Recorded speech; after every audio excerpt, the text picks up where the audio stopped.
Cette semaine, on va vous présenter la nouvelle plongeante filaire de chez Festool. C'est la TS55 FEQB, donc Festool est très connu pour ses scies plongeantes. Ils viennent de renouveler et la filaire et la version 18 volts, enfin 2 x 18 volts. Cette fois-ci, ils nous présentent une version de la TS55 filaire avec une lame très légèrement amincie, ce qui va permettre de limiter l'échauffement de la lame et d'augmenter du coup la puissance. On retrouve d'autres caractéristiques, mais ça on en parle tout de suite après. Donc comme je vous disais, au niveau des caractéristiques techniques, on va retrouver une lame d'1,8 mm là où l'ancienne faisait 2,2 mm. On va avoir du coup une vitesse qui va être accrue au niveau de la motorisation. On est toujours sur 1200 watts, mais au lieu de tourner à 5200 tours minute en max, on va pouvoir sur celle-ci atteindre 5800 tours minute. Ce qui va nous permettre en fait de couper un peu plus vite et d'être plus confortable. Au niveau de la puissance, on est toujours sur 1200 watts. On a un variateur de vitesse sur cette version, la FEQB. Donc variateur de vitesse qui va nous permettre de venir couper du bois, de descendre la vitesse de rotation si on veut par exemple couper de l'aluminium. Évidemment, toute la gamme des matériaux est représentée dans les choix des lames qui existent chez Festool. On retrouve toujours le couteau diviseur, hyper important dès lors qu'on va vouloir déligner du bois pour éviter un pincement de la lame. Et donc voilà. Au niveau de la plongée, on est toujours sur 55 mm sans le rail, 50 avec le rail. Et bien entendu, on va toujours pouvoir couper à moins 2 degrés jusqu'à 47 degrés. D'accord? Coupe inclinée de moins 2 à 47 pour faire les coupes d'assemblage de plan de travail par exemple.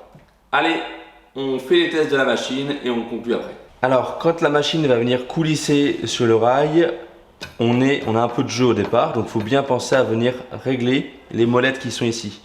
C'est des molettes qui en fait, c'est un excentrique qui va venir pousser cette petite languette et rapprocher, réduire l'écart qu'on a là pour coller parfaitement au rail.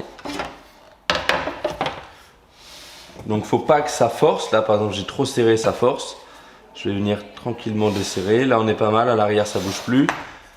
À l'avant, on a toujours du mouvement, donc on va venir resserrer. Voilà, là on est pas mal. La machine coulisse bien et on n'a plus de mouvement. Alors comme toujours chez Festool, on retrouve le plug-it qui va venir en fait servir avec ce simple câble à connecter 90% des appareils de chez Festool. Évidemment, il existe toujours des appareils qui ne sont pas connectables comme les scies radiales, la défonceuse 2200, etc. Donc il suffit de venir enclencher ça comme ça, on tourne pour verrouiller et la machine est connectée à l'alimentation. Alors au niveau du réglage de profondeur de coupe, c'est ici que ça se passe. On va retrouver cet indicateur. Donc l'indicateur haut, c'est le FS, ça correspond à la présence du rail sous la scie. Et on a l'indicateur bas qui est ici. Donc 55 mm de plongée en bas, 50 mm de plongée avec le rail. Et pour le réglage, il suffit tout simplement avec le pouce de pousser comme ceci. On pousse pour déverrouiller et on verrouille. C'est très simple, c'est hyper intuitif, ça va très vite à régler. Après affûtage par exemple, si on a un problème de réglage, puisque la lame aura très légèrement diminué de diamètre, on peut régler avec cette molette ici. Alors au niveau du réglage de l'inclinaison de la machine, ça se passe sur cette graduation. On va déjà voir comment atteindre le moins 1 degré. Il suffit de déverrouiller la manette à l'avant et la manette à l'arrière, de tirer le levier qui est là et on va pouvoir du coup descendre sur le moins 1. Donc là, vous voyez, il est enclenché. Pour le désenclencher, il suffit de tirer. Là, on retombe sur le 0. Ensuite, on a tous les angles courants qui sont gradués. Donc 15 degrés, 22,5, 30 et 45 degrés.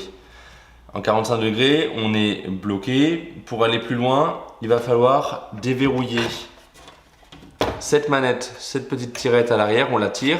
Je tire dessus et du coup, on va pouvoir atteindre les 46 et 47 degrés. Pareil, quand on revient en arrière, ça reverrouille le 45 degrés, on ne peut plus aller plus loin.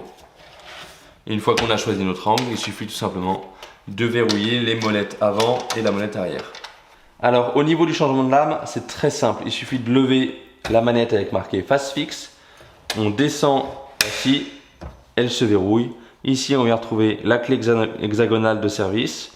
Donc on l'enlève. On vient tout simplement dévisser la lame, on retire la flasque, la lame descend et c'est pas un problème. Et ensuite, il suffit de relever ça et là, la machine est prête à servir. Alors la scie au démarrage, quand vous allez la recevoir, elle est livrée avec une lucarne de visée, ils appellent ça. Donc cette lucarne de visée, elle s'enlève tout simplement en tirant dessus et on va pouvoir installer un pare-éclat. Donc le pare-éclat s'installe de la même manière. Ensuite on a une petite molette de verrouillage qu'il suffit de venir visser comme ceci et qui va nous permettre en fait de régler la hauteur du pare-éclat. Donc une fois qu'on est sur le rail, on va venir tout simplement descendre notre pare-éclat en contact avec le matériau à couper et ensuite on va venir le couper avec la lame en descendant. Et ce pare-éclat, une fois qu'il va être coupé, il va être pile poil ajusté à l'épaisseur de la lame et va éviter de relever par exemple la mélamine sur un panneau de mélaminé quand on coupe. Voilà, donc ça c'est le pare-éclat côté droit, sachant que le pare-éclat côté gauche est déjà naturellement présent sur le rail de guidage. Ça c'est du consommable, ça s'achète par sachet. Allez, maintenant qu'on a vu les caractéristiques techniques de la machine, on va pouvoir l'essayer. Pour ça, on a un petit bout de plan de travail, on a un panneau de mélaminé en 16 mm. Ça va nous permettre de tester d'une part la lame d'origine de la machine, voir si elle est compétente au niveau de la coupe de tout ce qui est stratifié, mélaminé. Et ensuite, on fera les essais sur le plan de travail. Allez, c'est parti!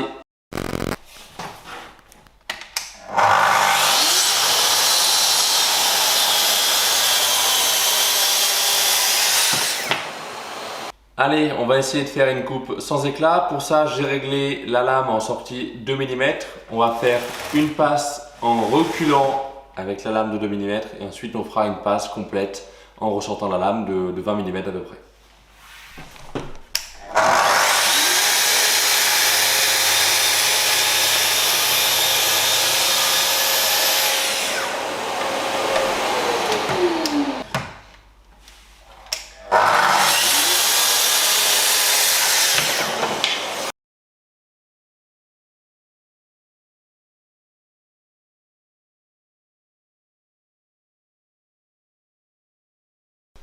Allez, on recommence la même chose sur un plan de travail en mélaminé, 28 mm d'épaisseur.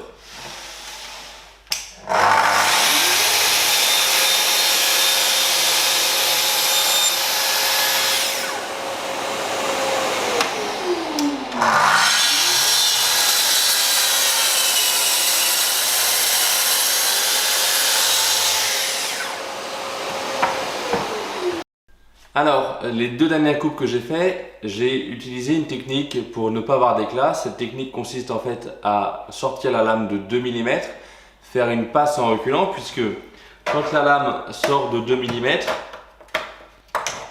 comme ceci, vous voyez, et qu'on recule, la dent va venir rentrer dans le mélaminé comme ça. Donc ça va pousser la mélamine à l'intérieur du panneau qui va s'auto-servir de pare-éclat et éviter d'avoir des éclats.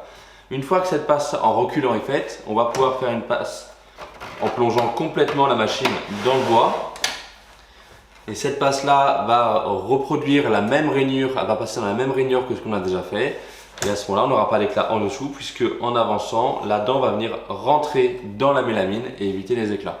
Alors dans l'agencement, quand on assemble des panneaux ou des plans de travail, pour que le parement soit parfaitement collé, on utilise une technique qui consiste à venir découper nos deux pièces à assembler avec un angle. Cet angle-là, ça va être -1 ou plus 46 degrés en fonction du côté où on coupe, de sorte que au niveau du parement, donc la partie supérieure, on soit sûr de toucher. En bas, on aura un très léger triangle qui s'ouvre. Donc cette technique-là, on l'a déjà abordée dans la vidéo de la Metabo KT66, donc la scie plongeante de chez Metabo sur batterie. Vous pourrez retrouver la technique vers la fin de la vidéo. Voilà. Pour conclure sur la nouvelle scie plongeante filaire de chez Festool, elle ne déroge pas à la règle des anciennes plongeantes. C'est une machine qui est très ergonomique, qui est très intuitive au niveau de son fonctionnement et de ses réglages. Le seul défaut qu'on peut lui trouver, c'est la lame, puisqu'elle est moins épaisse que sur les versions précédentes. Donc si vous êtes déjà équipé de toute la gamme, il va falloir renouveler votre stock de lames, puisque là on est sur 1,8 mm d'épaisseur contre 2,2 sur les anciennes références. Néanmoins, c'est un défaut, mais c'est aussi un avantage, puisqu'on va moins user le moteur, on va pouvoir découper plus vite, puisque le passage à faire dans le bois est plus étroit, donc avec la même autorisation, on va pouvoir avancer un peu plus. Voilà, au niveau des réglages, sinon il n'y a quasiment rien qu'à changer. et ça reste vraiment une référence dans l'agencement, notamment avec son capot plat qui va nous permettre de venir couper au ras d'une porte, ras d'un mur, etc. Voilà, on se retrouve la semaine prochaine pour une nouvelle vidéo. Allez, ciao!